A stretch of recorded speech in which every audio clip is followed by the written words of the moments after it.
What's going on, you guys? This is RBG, aka the Random Black Gamer, bringing you another video on the Transformers Energon universe. And today I thought I would talk about this thing that's been the topic of conversation for about a week now, which is issue 30, which is the latest issue of the Transformers Skybound comics. It seemed like these comics showed no signs of slowing down, especially with Daniel Warren Johnson at the helm. But now that that spot's been taken over by Robert Kirkman, things are looking dire, and we gotta talk about it today. But before we do that, I want to ask you guys to do me the biggest favor and like this video. Yeah, I know it's a bit annoying getting this request at the very beginning of a video before you watch it in its entirety, but YouTube's algorithm encourages it. So if you rock with your boy, and you know I'm gonna bring you that awesome content, then smash that like button and press that hype button. But if this just so happens to be the first time you watch one of my videos, and you feel like I wasted 10 minutes of your time that you can't get back, then by all means, feel free to retract that like and give it a dislike. Just rate the video. But yeah, guys, we have to talk about the future of the Skybound comics because it looks grim. It doesn't look like we're going to be lighting that darkest hour like we intended to do, because the 30th issue has caused a big rift within the community. On one hand, you do have those fans that like this new wave that Robert Kirkman is ushering in after Daniel Warren Johnson's run, but on the other hand, you have those fans who feel like that solid foundation that was laid out has since been destroyed after this new leadership in writing. And to be honest with you guys, I didn't think I would be talking about this so soon because, believe it or not, I just jumped into the Energon verse. I was a year late to the party and I had been reading it off and on, and after hearing that announcement that Robert Kirkman was going to be doing an animated adaptation, I felt like I just wanted to savor it. You know, I felt like I wanted to have the element of surprise presented to me on my television, but I did dive back in head first, and I had just gotten caught up with the series with issue 30. And after receiving the confirmation from you guys in regards to doing some deep dives and character studies, I was going to start from the very beginning, but I feel like this is a topic that I have to address first because I recently made a video giving this comic series so much praise, which was a video that was made a couple days before issue 30 even released. Not to mention that I was only 16 issues in at the time, which was during the Daniel Warren Johnson run. But fast forward 9 issues later, we have officially entered into that Robert Kirkman run, and I'm pretty sure some of you are wondering what I think about this run, and I'm just gonna say this: I don't hate it. Do I love it? Not necessarily, but I am enjoying it for the most part. I think the biggest thing that needs to be highlighted the most would have to be the art style, because it is a big contrast from what we initially got. Like when we were first thrusted into this new Energon universe, everything felt different from anything we've ever seen in a Transformers comic. Although we're on Earth and the Transformers are using their classical G1 designs, everything still feels bleak, raw, unrefined, and worn out. There's a heavy use of black ink to create these high contrast and moody atmospheres. Since the characters are barely hanging on by a thread, you see the wires protruding out of their body from the constant battles they've been through, and certain industrial locations look very beaten up and desolate, which in my honest opinion was the right aesthetics to go with, because this is a war that we're talking about. Resources are finite, the human planet has already been ravaged by the Decepticons, and the Autobots are on their back foot. Not only are characters such as Optimus Prime struggling to repair themselves, they're also struggling to repair their comrades and bring them back online. Energon is very scarce, resulting in the Autobots and Decepticons having to use anything that they can get their hands on. But eventually things get better for the Autobots. Their numbers start to double, they're able to get those proper repairs, and they're no longer on their back foot, which is reflected perfectly in Robert Kirkman's run of the Transformers, where we now have Dan Mora doing the art, which is nothing short of breathtaking. Like, if you weren't a fan of the style that George Corona brought to the table with the earlier issues, then you're gonna love what this guy brings, because he makes it feel like brighter days are ahead of the Autobots. The characters look more solid and the colors are more vibrant. The humans are finally starting to trust the Autobots and work alongside them to rebuild the cities that were once destroyed by the Decepticons. Not to mention that the cover arts for the Autobots just look very heroic. Like, it feels like we're back. But as I progress through this arc, I've noticed a bunch of cracks begin to show, and it's sadly due largely in part to the poor pacing and overall execution of these issues. When it comes to Robert Kirkman, I've always given him credit for being able to build a new universe from the ground up and give us an ongoing story that's going to keep us engaged for years to come. But when it comes to something like the Transformers, it's a bit different because this is a pre-established franchise where fans already know what to expect. The brand's bibliography goes back 40 plus years, and despite all the constant changes to the story beats and characters, the core elements still remain intact.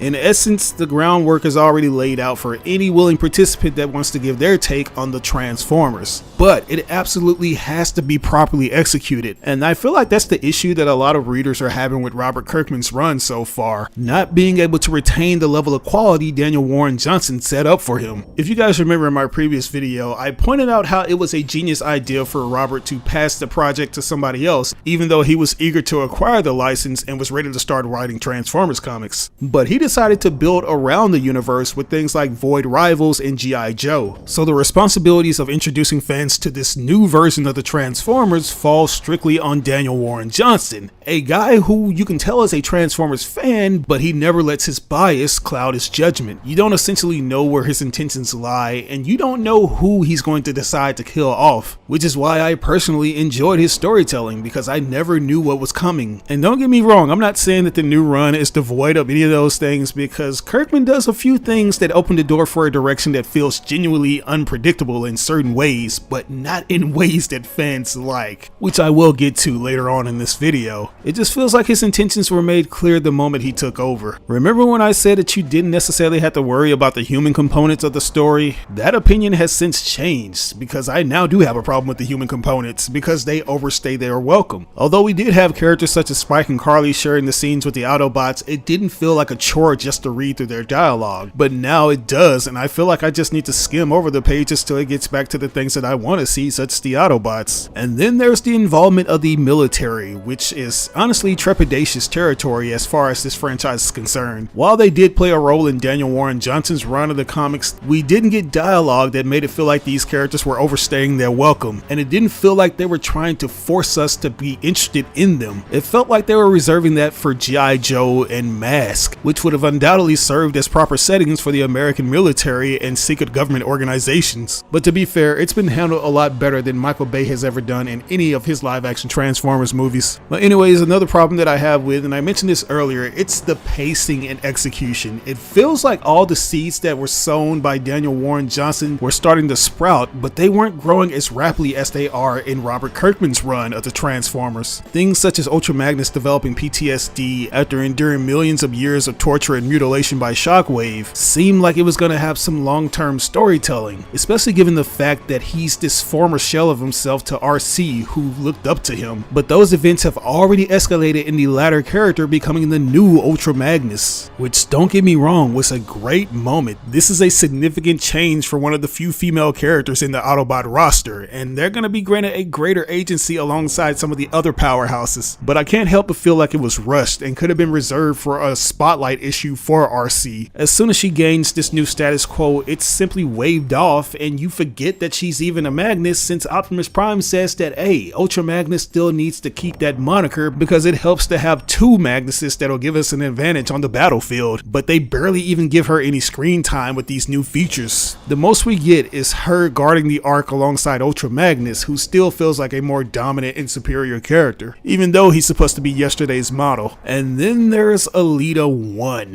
who is a character who we've admittedly been having issues with since Daniel Warren Johnson was writing the comics. She is very dislikable and very opinionated, but I feel like that's one of the things that I also like about it. It's very effective, not to mention that it feels like a breath of fresh air from that go-along mentality that the Autobots always have anytime Optimus says that, hey, we need to sacrifice our planet to save the humans. That's one of the aspects of the Autobots that I never enjoyed, because I always felt like there should be somebody that disagrees and they're going to be adamant that we should focus our attention on Cybertron. But that character trait is usually reserved for a villain for whatever reason. There's never really anyone that opposes Optimus's orders, especially in the movies. And despite Alita being a very obnoxious character, I do understand where she's coming from, because she's been fighting in the trenches on Cybertron for millions of years while Optimus and the other Autobots have remained in stasis on Earth, leaving her with the ultimate responsibility of leading the Autobots on Cybertron and watching some of them die along the way, which has resulted in her becoming battle hardened and vengeful in the process. So it wasn't necessarily a surprise to me to see that she would want to get all the Autobots off of Earth and take them back to Cybertron to even the odds. I understand her cause, but there are certain things that she does that really irks me. Anytime one of her fellow Autobots decides to be the voice of reason and thinks from a logical standpoint, she instantly shuts them down with negativity. No idea is definitive but her own, and certain instances makes her feel like a female Megatron Megatron as opposed to a female Optimus Prime. And the way she treats some of the other Autobots is very questionable, such as this moment with Cliffjumper. This is a character that's been through his own issues. He's the run of the litter already, and his whole clan was wiped out by the Decepticons, but Optimus Prime gave the little guy hope, and he decided that he was going to stick beside Optimus no matter the cost. But when it came time for him to stay on Earth, Alita killed any chances of that after she destroyed the space bridge, causing Cliffjumper to be marooned on Cybertron. And to make matters even worse, when they were finally able to salvage a new warp gate that they could use to bring the Autobots back from Earth to Cybertron, Cliffjumper decided to do the opposite and send Shredhead to Earth, resulting in Alita One becoming furious with him because Shredhead was a more powerful Autobot that she wanted to use on Cybertron. And she pretty much labeled Cliffjumper a traitor and declared Optimus Prime an enemy since he prioritized the Earth over Cybertron, which really ticked me off because, mind you, the sparks used to create Shredhead belonged to Cliffjumper's clan, not to mention that the vehicle that was used for his alt mode belonged to Carly, who was friends with Cliffjumper on Earth.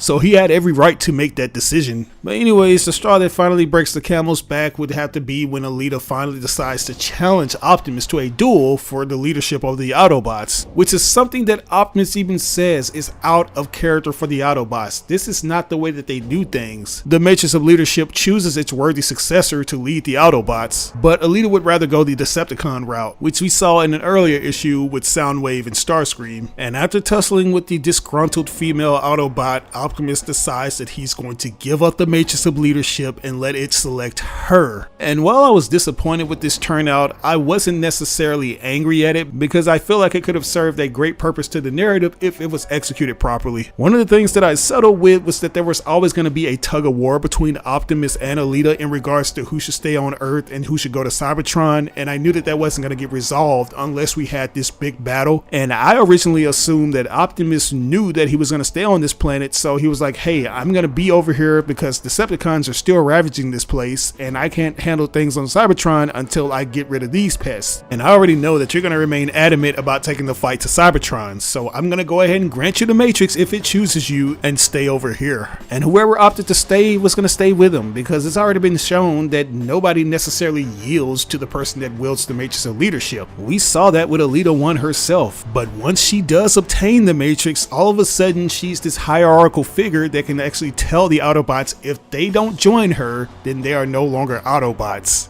What?